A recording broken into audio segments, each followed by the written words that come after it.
बिस्मिल्लाहिर्रहमानिर्रहीम। खून मजलूम जब सदा देगा, एक जालिम भी रह ना पाएगा और टूट जाएगा सख्त पत्थर भी, जर्ब शीशे की सह न पाएगा। Ahmad Sajjad Farhan Bilali advocate. आज मेरे साथ ये मुतासरा शख्स जो है मोहम्मद सलीम मौजूद है, जो कि अपनी दुख भरी दर्द भरी दास्तान खुद सुनाएगा।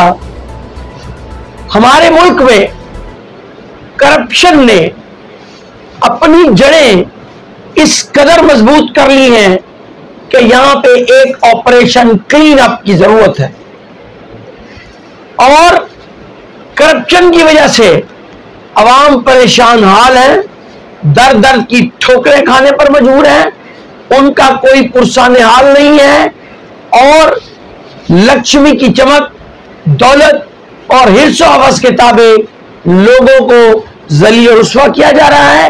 उनकी जमीनें, उनकी जायदादें जो हैं वो किसी और के नाम की जा रही हैं, उन पर कब्जे करवाए जा रहे हैं, ओहदे और मर्तबे का गलत और नाजायज इस्तेमाल करवाया जा रहा है।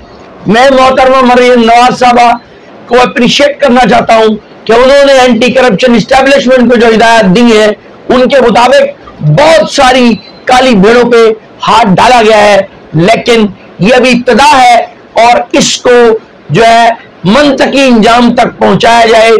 इसकी वजह से अवाम सुख का सांस लेंगे और सिस्टम जो है वो स्टैग्नेंट नहीं होगा, वो बदबूदार नहीं होगा और सिस्टम ठीक हो जाएगा, अवाम को रिलीफ मिलेगा। यहां पे मौजा सादिकपुर में पटवारी असलम जहीर ने साहिल अपने ओहदे और मर्तबे का गलत इस्तेमाल करते हुए साहिल सलीम के साथ ज्यादती की है। ये परेशान हाल है और इसकी जमीन जो है वो खाता को ही तकसीम कर दिया गया है। उसने इसकी जमीन को गलत और फोर्जरी करते हुए, मैनिपुलेशन करते हुए, बाकायदा जाली फर्जी साजिशी नक्शा मौका बनाकर अदालत में इस्तेमाल किया है, जिसके खिलाफ FIR लॉन्च होनी चाहिए, तादीबी कार्रवाई होनी चाहिए, पीडा एक्ट के तहत, anti corruption prevention of corruption act के तहत और दीगर मुरवजा कानून के तहत जो है वो कार्रवाई होनी चाहिए। अब मैं इनसे जो है, आप इनकी फरियाद जो है वो खुद सुने कि इनके साथ जो है वो क्या जुल्म सितम रवा रखा गया है कि यहाँ उल्टा लटकोगे तो फिर सीधा दिखाई देगा और करप्ट अफराद ने, करप्ट माफिया ने अवाम उन्नास को जलील रुस्वा किया हुआ। अस्सलाम वालेकुम जी, मेरा नाम मोहम्मद सलीम है, मैं मौजा सादिकपुर में रहता हूँ। काम के सिलसिले से तकरीबन मुझे 25 से 28 साल हो गए, मैं कराची में काम करता हूँ जी। जो मैंने अपने मामू से जगह खरीदी थी तकरीबन आज से 5 साल पहले, वो भी पटवारी साहब से मैंने जाके मशवरा किया था, सर ये मैं अपने मामू से खरीद रहा हूँ, ये 2 जगह पे 2 कनाल, ये देखें जो खाता वो बता रहे हैं, क्या ये वही खाता है या ये वही जगह है, मैं खरीद लूँ नहीं खरीदूँ। तो पटवारी साहब ने के साथ मशवरा करते हुए मैंने अपने मामू से वो जगह खरीदी। जब वो जगह खरीद ली, मैंने कब्जा लिया वहाँ पे, तो साथ में हमारे हमसाए हैं बुरड़ा बिरादरी, वो लोग आ गए जो भाई ये ज़मीन जो है ना ये हमारी ज़मीन है, ये आपकी ज़मीन नहीं है। तो फिर मैं पटवारी साहब के पास गया, सर ये जगह तो वो दूसरे हमारे हमसाए वो बता रहे हैं कि ये हमारी ज़मीन है, क्या ये उनकी ज़मीन है? फिर मुझे पटवारी साहब ने कहा कि जी नहीं, ये उनकी ज़मीन नहीं है, ये आप लोगों की ही ज़मीन है। तो फिर जाके मैंने बुजुर्गों के साथ बात की, भाई ये आप लोगों की ज़मीन नहीं, ये हमारी ज़मीन है। फिर भी हमारी बिरादरी में 4 आदमी इकट्ठे हो गए, फिर हमने बात की, भाई पटवारी साहब से जाके पूछते अगर ये जिसकी ज़मीन है तो वो ले ले। तो फिर मैं गया पटवारी साहब के पास, पटवारी साहब को कहा सर वो बार बार आ रहे हैं, बिरादरी को लेकर आ रहे हैं, अगर उनकी ज़मीन है तो आप बता दें, मैं पीछे हट जाऊँ।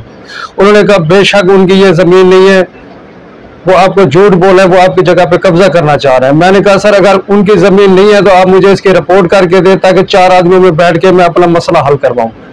तो उन्होंने मुझे कहा ये मसले जो है ना ये ऐसे नहीं हो जाते, अगर ये रिपोर्ट करानी है तो आप मुझे 50,000 रुपये दे, मैं आपको जो है ना रिपोर्ट करके देता हूँ। तो फिर मिन्नत करते हुए सर मैंने कहा इतने पैसे तो मेरे पास नहीं है। तो उन्होंने कहा चल आप 45,000 रुपया दे दे। मैं हलफ पे हाथ रख, कुरान पे हाथ रख के क्या सकता हूँ सर, हमने इनको 45,000 रुपया दिया है जो आप हमें रिपोर्ट करके दे। सर तकरीबन 1 महीने इनके पीछे लगा रहा, मैं आता रहा जाता रहा, इन्होंने मेरी कोई बात नहीं सुनी। फिर आखिर मैं चला गया कराची। सर कराची तकरीबन 10 से 15 दिन के बाद जो है ना बुरड़ा बिरादरी ने आगे मेरी जगह पे कब्जा कर लिया। फौरन मैं कराची से वापसी आया, रहीम यार खान पटवारी साहब के पास गया। सर वो तो मेरी जगह पे कब्जा कर रहे हैं, जो आपने रिपोर्ट मुझे कही थी वो आप मुझे मेहरबानी कर बना के दे ताकि उनको दिखाओ, मैं अपना मसला हल करवाऊं।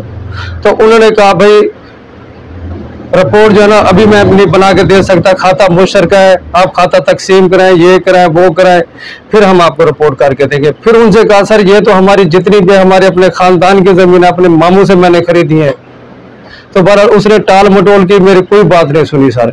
तो फिर मैं चला गया बहालपुर, वहां पे मैंने एक दरखास्त दी एंटी करप्शन में, दूसरी दरखास्त दी, मेरी कोई सुनवाई नहीं हुई। फिर पटवारी साहब के पास दोबारा जाता रहा, पटवारी ने मेरे को तड़ी लगाई जो बाकी जो आपकी दूसरी जमीन भी है ना उसमें भी मैं कब्जा करा दूंगा।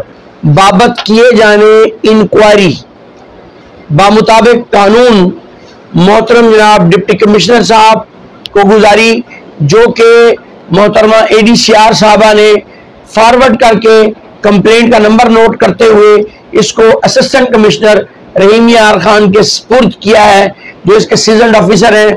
मैं उनसे गुजारिश करूंगा कि वो ऑन मेरिट जो है वो इसकी इंक्वायरी करें और जिम्मेदारान को करारे वाकई सजा दी जाए। और जुल्म का निज़ाम जो है वो नहीं चल सकता, कुफ्र का निज़ाम चल सकता है। जुल्म के निज़ाम को ख़त्म होना चाहिए, इंसाफ जालिमों की हिमायत में जाएगा।